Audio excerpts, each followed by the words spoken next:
Au début de ma formation, on considérait que l'acné était typiquement un problème lié à l'adolescence et on se disait « hop, à 18 ans, ce sera terminé ». Mais la réalité du terrain est tout autre. En fait, 30% des femmes vont continuer à faire de l'acné toute leur vie.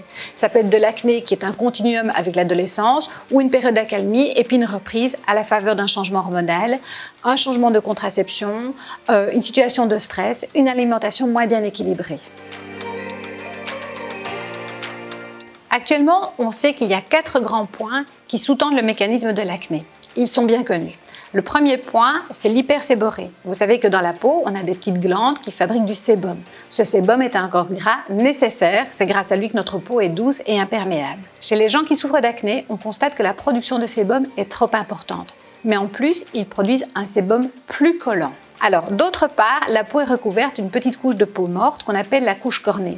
Eh bien, on remarque également que chez les patients qui souffrent d'acné, plutôt que de perdre régulièrement des petits fragments de peau, ceux-ci ont tendance à s'agglomérer, à faire des paquets, à rendre la peau moins lumineuse et à boucher les pores. Alors, également, on sait, lorsqu'on observe les microbes qui vivent à l'intérieur de notre peau, que l'un de ceux-ci, le C. acnes, va avoir tendance à proliférer chez les gens qui souffrent d'acné.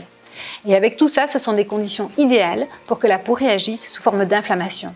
On a donc à la fois des points noirs, des points blancs, des lésions enflammées qui sont les pustules. Si on veut agir et traiter l'acné, il est indispensable de casser ce cercle vicieux et d'agir sur ces 4 points.